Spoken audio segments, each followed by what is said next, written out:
Rover 220 Turbo Coupe, the most powerful Rover ever built, and the fastest ever production car produced by the marque. The Coupe brings unprecedented power and style to the Rover range.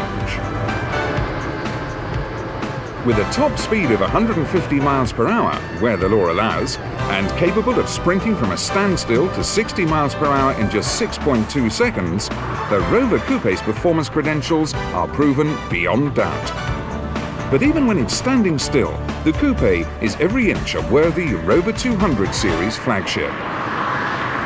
The stylish exterior is matched by a luxurious interior. From the burr walnut adorning the curved fascia to the glass T-bar roof, the cabin of the Coupe provides an environment like no other.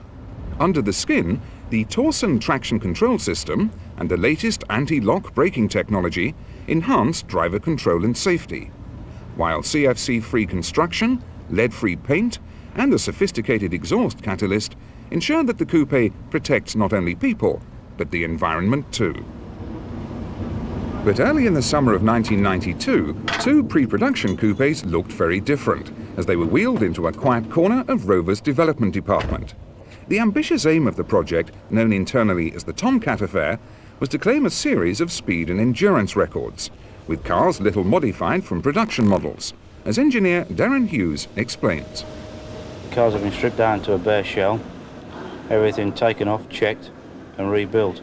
Roll cages installed, a larger capacity fuel tank for the modified engine, safety devices such as electrical fuel cut-off, fire extinguisher, proper racing seat and harness, and basically a real good check over the whole vehicle. Team effort is a key part of any record attempt, but is particularly so at Rover. Every member of the record-breaking team has been involved with the development of the new car, and they're keen to demonstrate its performance in a spectacular manner.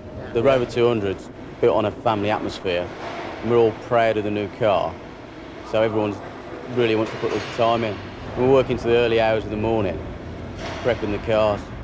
Throughout the development stage, we've all been excited with the car, so we think we could break some records with it, and we're going for the 24-hour endurance race, and we hope to pick up 25 records on the way. The final touches are made to the Rover 220 Turbo Coupes as 0 hour approaches on the 29th of August 1992.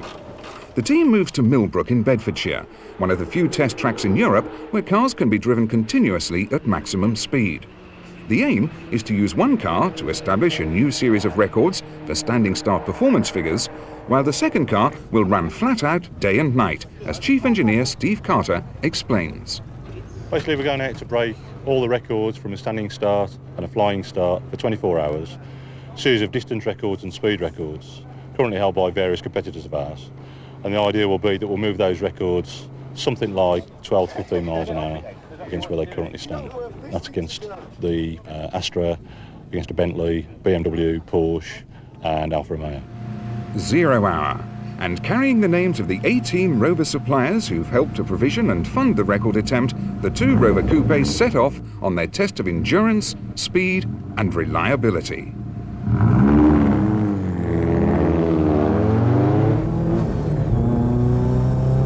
To break the 24-hour endurance record, the Coupe will need to cover over 3,200 miles. But with characteristic accuracy, the team of RAC timekeepers judge their tolerances to the centimetre and the hundredth of a second. Well, within the tolerances laid down by the RAC, you are allowed a 10 centimetre run-in to the timing beam. If it's any greater than 10 centimetres, that adds 100th of a second to the finish time at the end of the period. So if you go for a sprint or a hill climb, we still use the 10 centimetre tolerance, timing down to 100th of a second. Up to maximum speed, and the Rover Coupes make an impressive sight as they rise up to the top of the banking. At maximum engine revs in top gear, they're nudging 160 miles per hour. That's pretty impressive for a production car.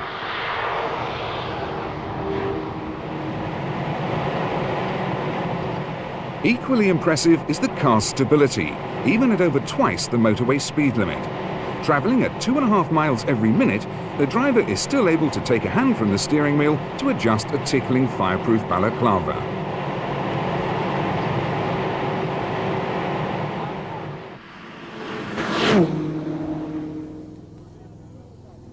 As with all the record-breaking team, the drivers too have been closely involved with the development of the Rover Coupe. All 13 drivers, who will work in shifts to keep the record-breaking coupes on full throttle, are Rover test drivers, normally endurance testing the Rover products in an equally important but rather more mundane way.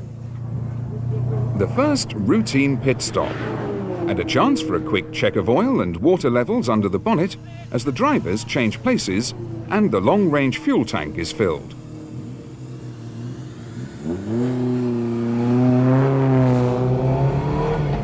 It's the first stop of many, and as every second counts, teamwork in the pits is just as important as behind the wheel.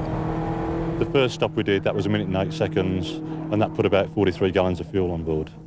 So that's the sort of rate that we can refuel at.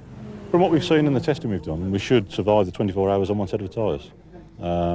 Michelin have done a lot of work with us on tyre pressures and geometry settings for the track, and basically they're confident. We've provisioned within the pit stop to change tyres if we need to, but from what we've seen so far, there's no wear, no chunking or anything, so very pleased.